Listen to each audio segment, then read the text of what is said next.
वो विधायक रह चुके हैं।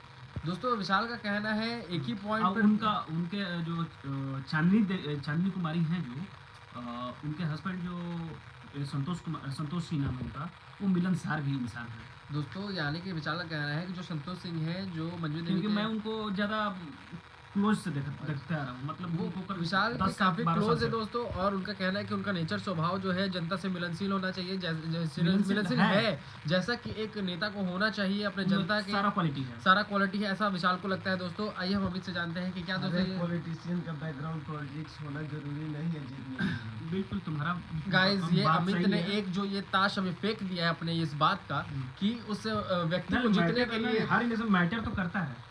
तो राहुल गांधी को हमें अभी भी पीएम होना चाहिए था दोस्तों। ये उनसे तगड़ा ये है, मोदी जी है ना, वो तो कुछ भी सकता है। देखिए बात ये कही है। अभी हम लोग यहाँ से इस मुद्दे पे आइए कि अभी आपको लगता है कि चमड़िया का जीत होगा और आपको लगता है कि मंजू देवी चांदनी कुमारी जो है जो जवाहिर प्रसाद की बहू है उनका जीत होगा दोस्तों। अब तो क्योंकि अब इसलिए मैं बोल रहा हूँ ना कि जवाहिर प्रसाद हारी नहीं है इलेक्शन, उनको टिकट नहीं मिला, रीजन था दुर्भाग्यवश। एक साल पहले ही घोषणा कर चुके थे कि अब हमें नहीं लड़ना है और टिकट भी मिला भी।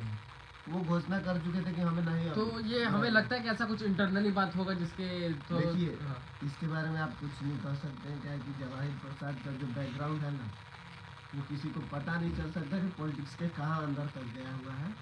और उनके बदौलत उनके नेम और फेम के थ्रू ही अगर जीत होगा तो हो सकता है। मे बी में ऐसा नहीं कर सकते। वो एक ऐसे हमारे ब्रांड बन चुके हैं दोस्तों। सासाराम के पॉलिटिशियन हैं जो किसी को भी सासाराम को नहीं, उस इलाका का बोलिए। हम इलाके जैसा कोई विधायक नहीं है अभी तक दोस्तों। विधायक क्या दोस्तों ये निष्कर्ष मिलाप से दोस्तों अभी तक डिबेट से ये निष्कर्ष निकलता है कि वो एक अपने आप में ब्रांड बन चुके हैं, ऐसे ब्रांड मिस्टर। अगर उनके कंपैरिजन में किया जाए तो कराहगर के थे रामधनी।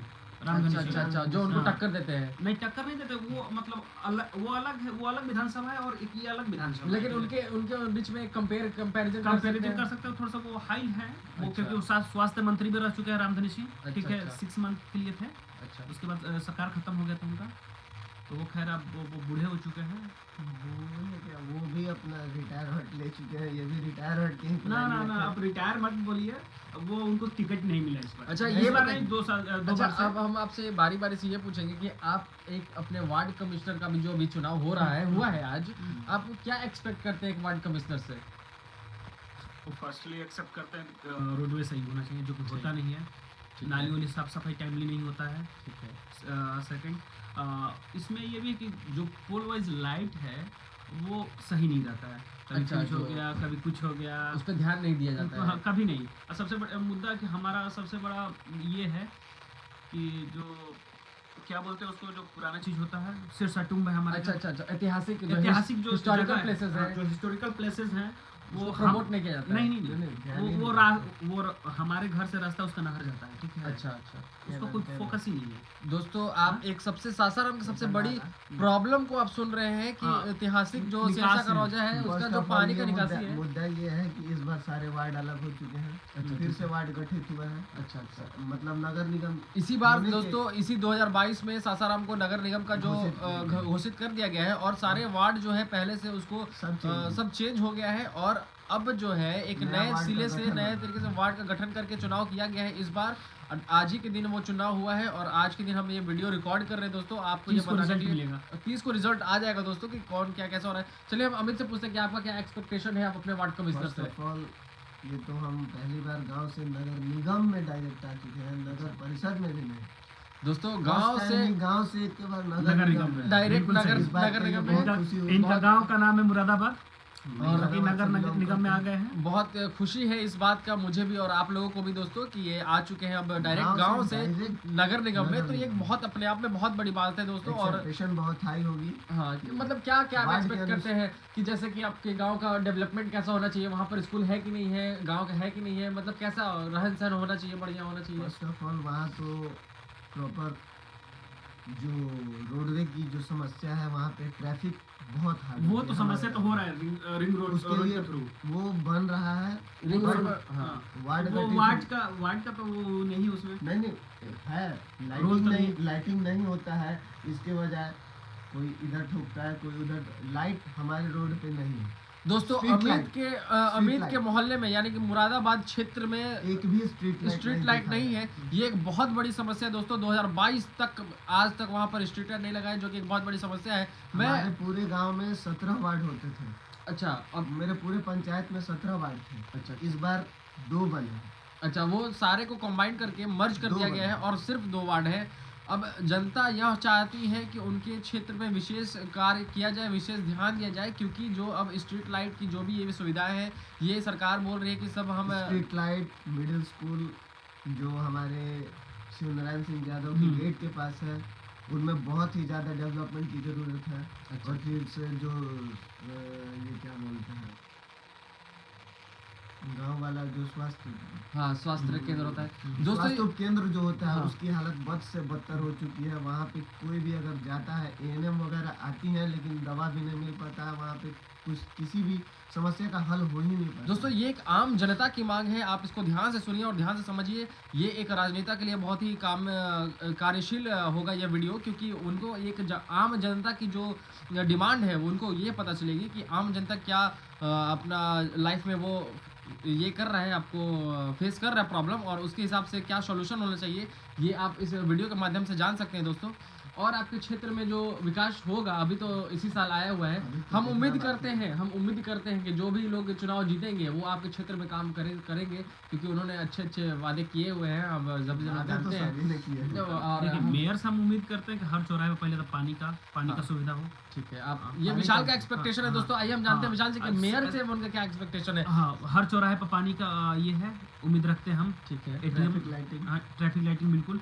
जो अवैध तरीका से जो रोड पर बाइक लगाते हैं, ठेला लगाते हैं सब्जी बेचने के लिए, उन लोगों को एक जगह प्रॉपर दिया जाए। अच्छा हाँ, वो जो कि वो विशाल है का नहीं। कहने का मतलब है ट्रैफिक दोस्तों कि पेट्रोलिंग। जितने भी लोग ऐसे लोग हैं जो ठेला पर करके रोड को जाम करते हैं, नो पार्किंग में पार्किंग नो पार्किंग शहर की सुंदरता को जो है वो हाँ, कम बिल्कुल। करते हैं, उन लोगों को एक ऐसा लोकेशन दिया जाए, एक ऐसे जगह पर व्यवस्थित किया जाए, व्यवस्थित तरीके से, जिनके की यातायात की पर समस्या ना हो और लोगों में जो है सुगमता बनी रहे, मैनेजमेंट अच्छे तरीके से हो, जिससे कि सारे लोग भी वो जाने कि वो लोग वहाँ रहते हैं, हमारे जो भी ज़रूरत की चीज़ें हैं उस क्षेत्र में हम जाकर इस चीज को 2 ले सकते जगह हैं। अप्लाई करने की बहुत जरूरत है। फर्स्ट रोजा रोड और सेकंड पोस्ट ऑफिस चौराहा। दोस्तों पोस्ट ऑफिस चौराहा और रोजा रोड शहर का मुख्य क्षेत्र में आता है दोस्तों, जहाँ की क्योंकि यातायात हॉस्पिटलिटी सारी जितनी भी हॉस्पिटल्स हैं हमारे रोजा रोड में है, और जितनी भी ट्रैफिक गुजरती है हमारे पोस्ट ऑफिस शहर के मुख्य जो हॉस्पिटलिटीज हैं वो रोजा रोड क्षेत्र में अंदर आती हैं। और अमित का यह कहना है, अमित को ऐसा एक्सपेक्टेशन है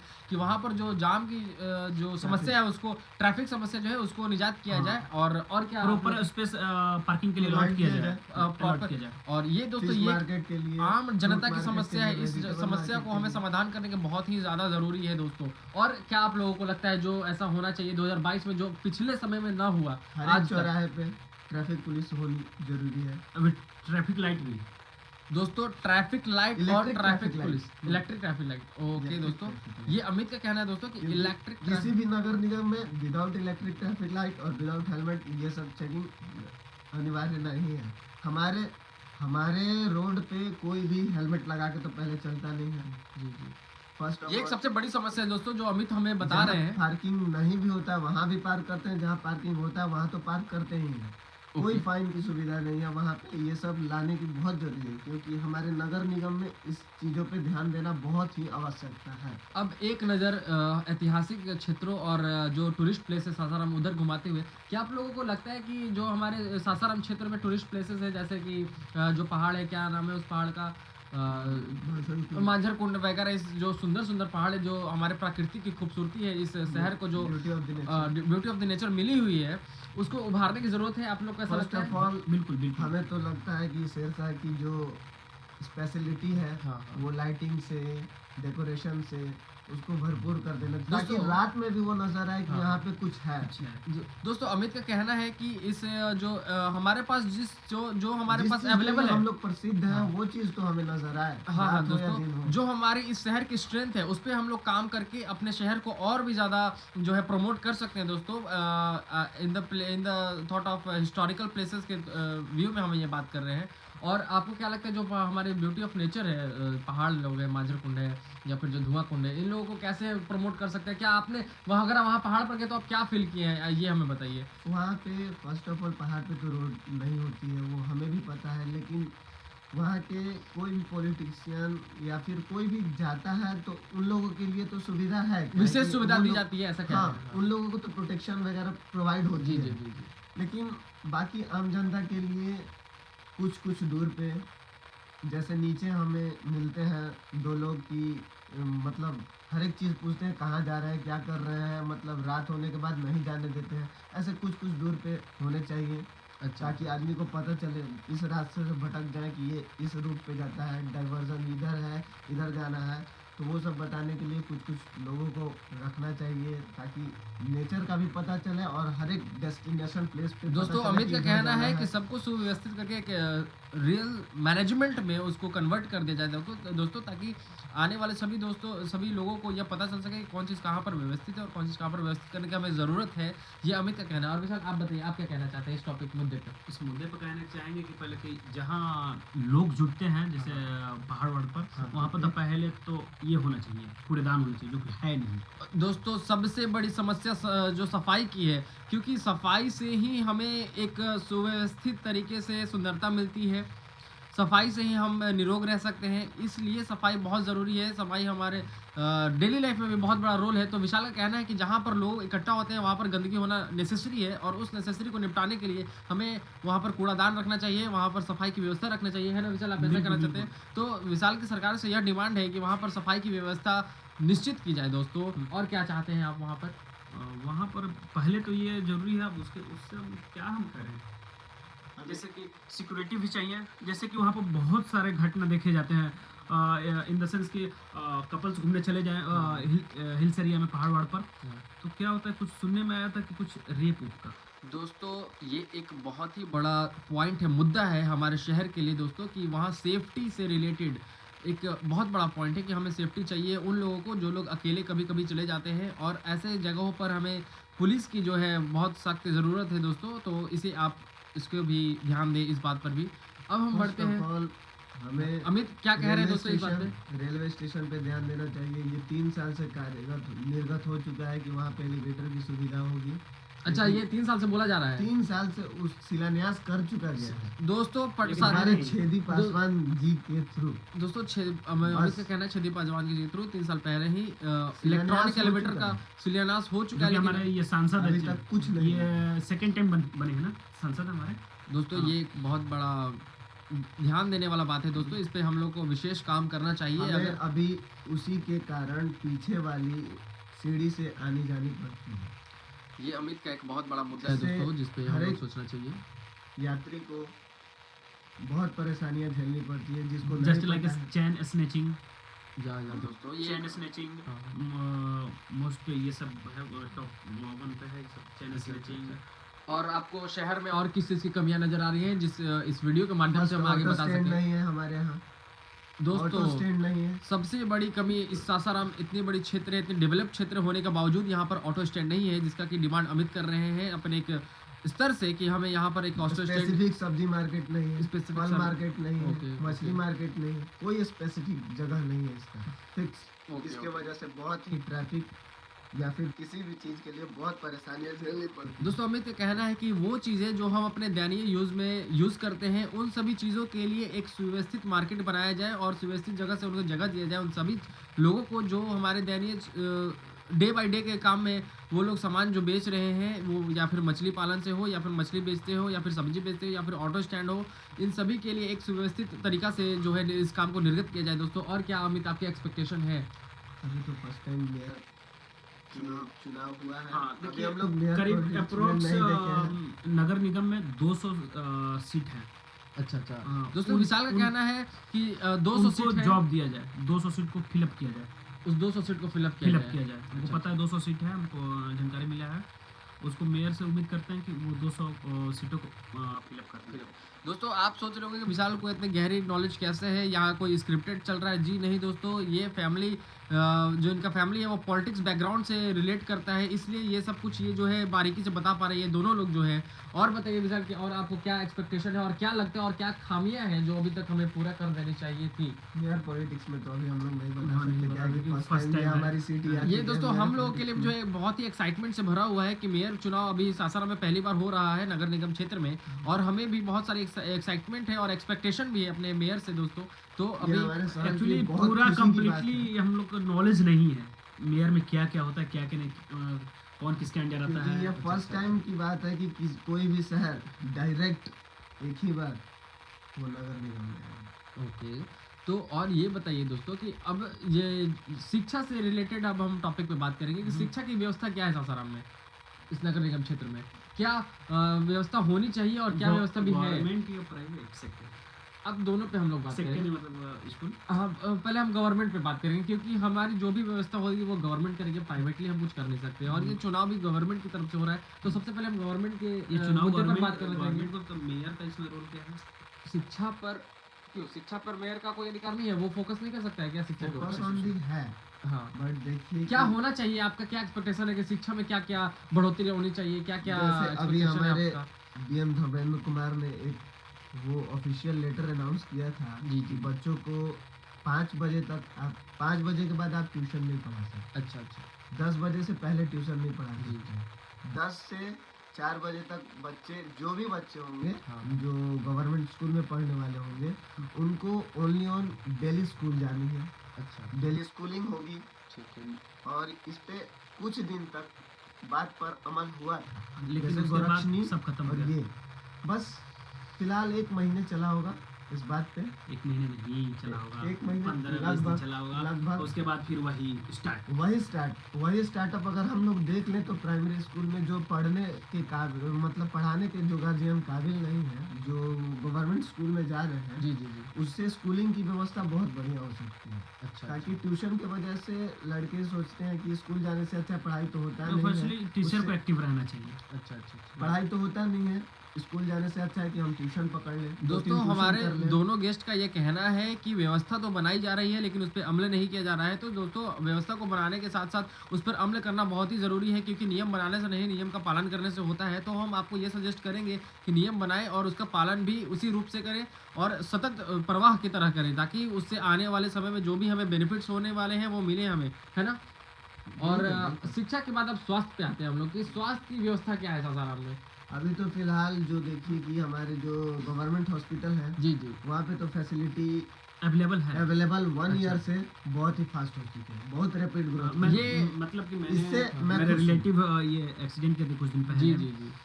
तो वहाँ पर मैंने सर्विस देखा, सर्विस बहुत अच्छा है। दोस्तों ये सुनकर मुझे One भी year बहुत अच्छा लग रहा है। regularly जहाँ बहुत ही मैं rapid जहाँ खुल मैं गया। गवर्नमेंट हॉस्पिटल्स की सिर्फ बुराइयां सुनता था, आज मुझे उस गवर्नमेंट हॉस्पिटल हर की एक facility अच्छाइयाँ आ गई है। सुनने मिले हैं। ये एक बिल्कुल ही जो है जेन्युइन रिव्यू है दोस्तों गवर्नमेंट हॉस्पिटल के। CT इसके लिए scan मैं से लेके- गवर्नमेंट को अप्रिशिएट करता हूँ कि उन्होंने बहुत अच्छा काम किया है दोस्तों।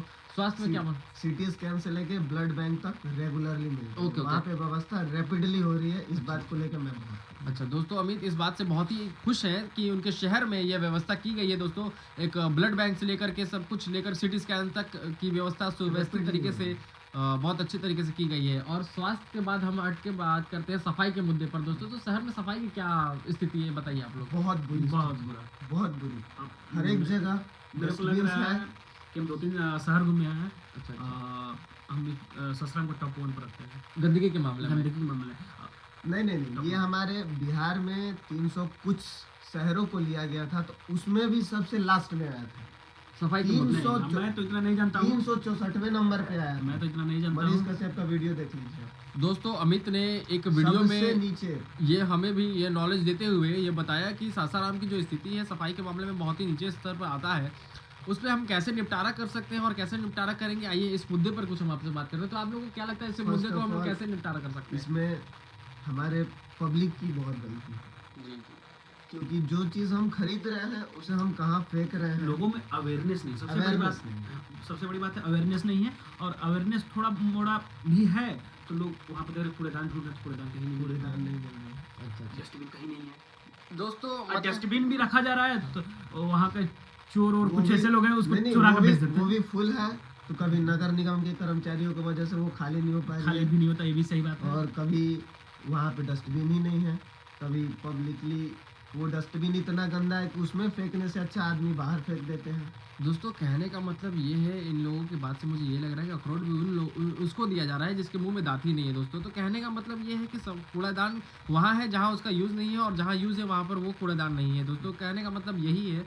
तो इस चीज़ को जो है इसका निपटारा किया जाना चाहिए दोस्तों, और इसको सुव्यवस्थित तरीके से हमें हर मोहल्ले हर नुक्कड़ पर जो है इसके लिए सभी आम जनता को अवेयरनेस होते हुए अपने आसपास की गंदगी को ना फैलाते हुए उसे कूड़ेदान में फेंके, ताकि जिससे जो है नगर निगम की जो गाड़ियाँ आती हैं कूड़ा लेने वाले, वो उसे आसानी से उठा पाए और सफाई जो है सबसे वो बड़ी बात, मेंटेन रहे। कूड़ेदान वाली गाड़ी तो हम तो बहुत सारे पहले देख रहे हैं, कचरा का डंपिंग देख लीजिए हमारा, आता था, अब तो वो भी नहीं आता है। दोस्तों ये एक बहुत बड़ा स्कैम लग रहा है मुझे, जो पहले आता था और अब नहीं आ रहा है। तो इसके लिए हम सासाराम की सरकार से ये डिमांड करते हैं दोस्तों कि इस सफाई को बनाए रखें, और उस सफाई के काम पे जारी मतलब काम जो है वो जारी रखें, और उसे सुव्यवस्थित तरीके से व्यवस्थित किया जाए। पहले तो कचरा डंपिंग का एक एरिया होना चाहिए। जी जी जी। कचरा डंपिंग पहले देखिए हमारे लालगंज नहर के साइड, मुरादाबाद नहर के साइड, फिर से या फिर बेदा साइड देख लीजिए, हर एक जगह 3-4 ऐसे प्लेस है जहाँ पे केवल डंपिंग हो रही है, उसको हटाया नहीं जाता है। अच्छा अच्छा अच्छा। उसको जलाया नहीं उस जाता। कचरे का निपटारा नहीं किया जाता है, कुछ नहीं सिर्फ किया उसे जाता। ढेर बस- लगाकर बस छोड़ दिया डंपिंग, जाता है। बस डंपिंग। मशीन भी तो नहीं है।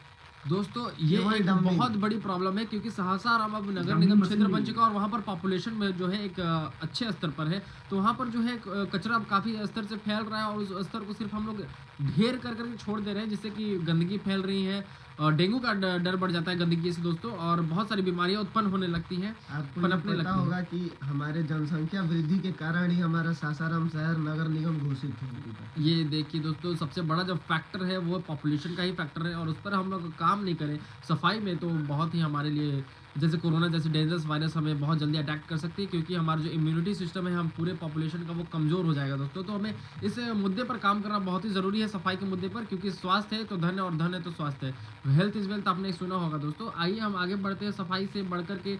अगर जल की बात करें तो जल की क्या व्यवस्था है सर, हमें आप इस पर कुछ बताइए, हमें बात करिए। जल की व्यवस्था तो मेरे को लग रहा है कि ससरा में कुछ नहीं है। कुछ नहीं है, neglect. What are you thinking? कोई पानी टंकी की व्यवस्था नहीं है। उससे अच्छा तो बस पानी की आप- व्यवस्था तो हमारे गांव में है। दोस्तों नगर निगम होने के बावजूद भी इससे अच्छा व्यवस्था विशाल के गांव में है। आपका गांव कहाँ है? करागर में पड़ता है डुमरा। डुमरा कराहगर में। इससे नगर पंचायत में हम ये अप्रिशिएट facility- करते हैं उस कराहगर डुमरा के पानी के जो व्यवस्था किए हैं उनको, और हमें उनसे चाहेंगे कि उनसे वो प्रेरित होकर सासाराम क्षेत्र में भी वो व्यवस्था को देखते हुए सीखते हुए वो वहाँ पर डेवलप करें उस व्यवस्था को। अमित आप क्या कहना चाहेंगे?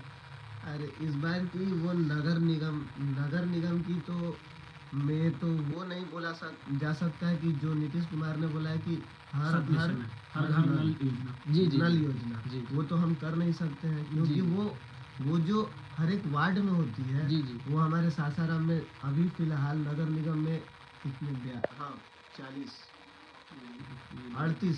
38 या 45 कुछ जो भी ऐसे है, ही जो भी वार्ड है, जो होंगे। भी जी जी। उतना तो लग सकता था, लेकिन ये नगर निगम घोषित होने के कारण ये पोस्टपोन्ड हो गया, क्योंकि उस लगाने के बाद भी ये हट जाता। लेकिन नगर निगम में ये होता है कि एक नगर निगम में कम से कम 13 या फिर 16 मेरे जी। अनुसार ये पानी टंकी का व्यवस्था होना चाहिए, जो कि अभी तक हमारे नगर परिषद में भी 5 पानी टंकी भी नहीं है, दोस्तों, जिसके कारण हर बहुत- आदमी को पानी की सुविधा मिल सके। बट पहले से पानी की सुविधा कुछ हद तक ठीक है। दोस्तों ये एक बेसिक नीड में आता है, क्योंकि इंसान की बेसिक नीड है घर, रोटी, कपड़ा और मकान, और इसी खाने की जो जल की है वो खाने में ही आता है दोस्तों। तो अगर हमें बेसिक नीड भी ना अच्छे से मिल पाए तो ये एक बहुत बड़ी बात है। हम चाहेंगे सासाराम से कि आप वहाँ पर जल की जो व्यवस्था है उसे सुव्यवस्थित किया जाए, क्योंकि ये एक बेसिक नीड है, और बेसिक नीड को हमें फुलफिल करना चाहिए, है ना। हर मोड़ पर वाटर एटीएम करना चाहिए। वाटर एटीएम, ऐसा विशाल का कहना है कि जो भी मोहल्ले में ज़्यादा पॉपुलेशन है, या फिर जो भी ऐसे हर लोग मोड़ जहाँ पर पर जहाँ पर ज़्यादा एंगेजमेंट होता है, हाँ। वहाँ पर हम कह सकते हैं वहाँ पर वाटर एटीएम का ज़रूरत है। ये विशाल का डिमांड है, ये एक आम जनता का डिमांड है दोस्तों, तो उसे फुलफिल होना बहुत ही ज़रूरी है। अब हम इस मुद्दे से हटकर आते हैं सुरक्षा के मुद्दे पर। तो आप सुरक्षा के मुद्दे पर क्या कहना चाहेंगे? सासाराम में कैसा व्यवस्था है सुरक्षा का मुद्दा? और सुरक्षा वेरी का डन। डल भी बोल सकते हैं और सही भी बोल सकते हैं, मतलब 50-50। दोनों प्रोस्पेक्टिव है दोस्तों। कैसे कैसे आप हमें कुछ क्योंकि बताइए। आप रात में आ रहे हैं, जा रहे हैं स्टेशन से, तो आप इजीली घर पहुंच जा रहे हैं, कोई बीच में चेन स्नैचिंग टाइप का नहीं हो रहा है, छीना झपटी नहीं हो रहा है, तो उसमें आप क्या सेफ्टी ना फील करेंगे। जी जी, तो कहने का मतलब है कि अगर आप लेट नाइट भी घर से बाहर हैं दोस्तों, तो अपने आप को सेफ्टी महसूस करते हैं इस प्रोस्पेक्टिव में कि आपके आसपास इर्द गिर्द कोई बदमाश नहीं भटकने वाला है ना।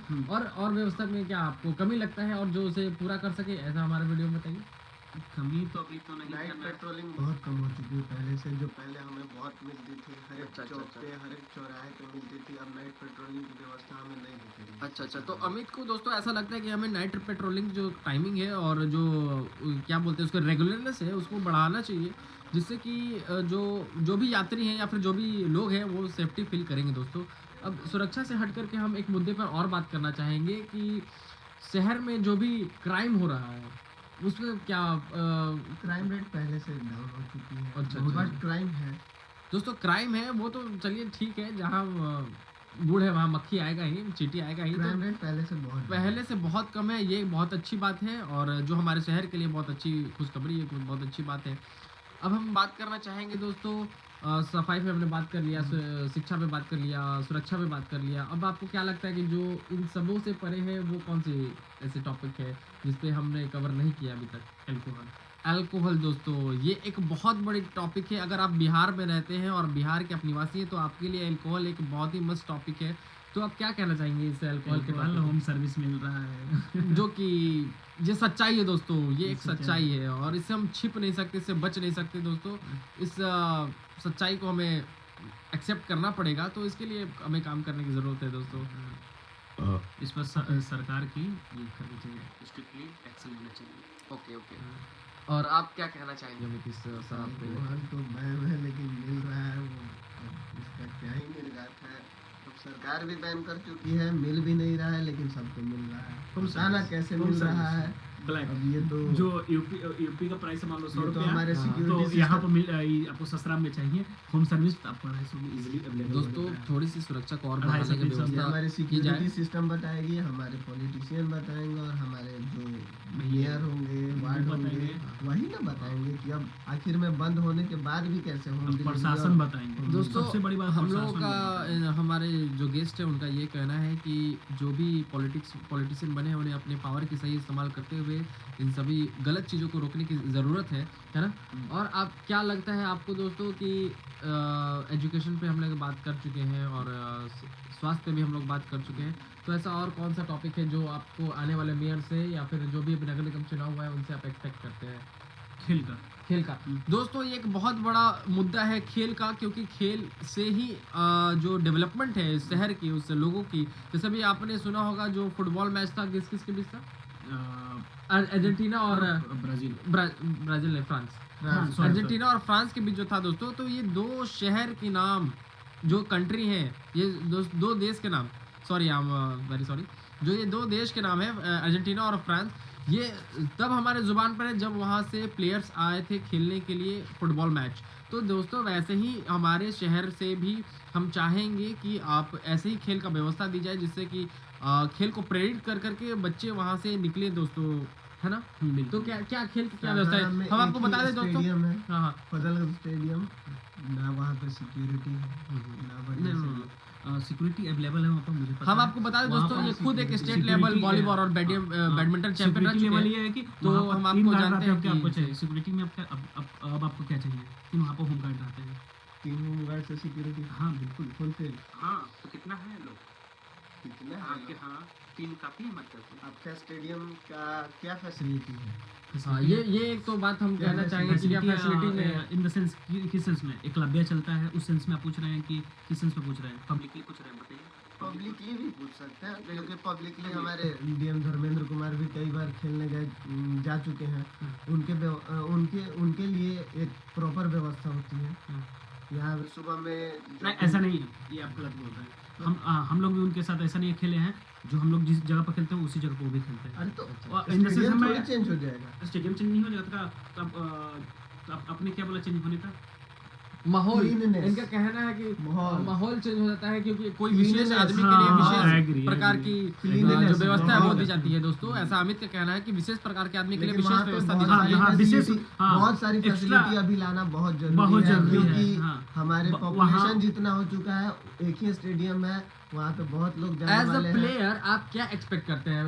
एक तो आप अमित ने कहा कि हमें और स्टेडियम की जरूरत है, और एज ए प्लेयर आप वहाँ पर खेलते तो आप क्या एक्सपेक्ट करते हैं? वहाँ साफ सफाई, वहाँ क्या क्या एक्सपेक्ट करते हैं वहाँ पे? एक्सेप्ट करते हैं तुम आप इन लोगों से कि पहले तो कोच बढ़ाया जाए, कोच की दोस्तों डिमांड विशाल कर रहे हैं हाई क्योंकि लेवल एक कोच, नॉट खुद player है। हाँ, not lower level, high level कुछ ये High level provide के किया coach, जाए हाँ, बच्चों हाँ, लोग के लिए। स्टैंडर्ड हाँ। स्टैंडर्ड लेवल पे, क्योंकि देखो गुरु बिन ज्ञान ना हो, तो गुरु के बिना ज्ञान नहीं होगा दोस्तों। और प्लेयर जो है एक बोलते हैं ना कि हमें कच्ची मिट्टी है जिसमें हमें ढाला जाएगा उसमें हम ढल जाएंगे। तो दोस्तों एक ऐसे गुरु के, ऐसे ट्रेनर की हमें जरूरत है जो हमें अच्छी ट्रेनिंग दे सके, है ना। और स्पेस भी बढ़ाना बहुत कंपलसरी है guys, बहुत जरूरी है। और क्योंकि छोटा एक stadium है, जगह एक ही में stadium। एक जगह में फुटबॉल भी होता है, क्रिकेट भी होता है, ठीक है, बाकी दो कोच अलग है। बॉक्सिंग भी होता है, उसी में सारे गेम होते हैं, रनिंग भी होता है उसमें, एथलेटिक्स भी होता है, सारा गेम होता है जो बहुत कम पड़ता है।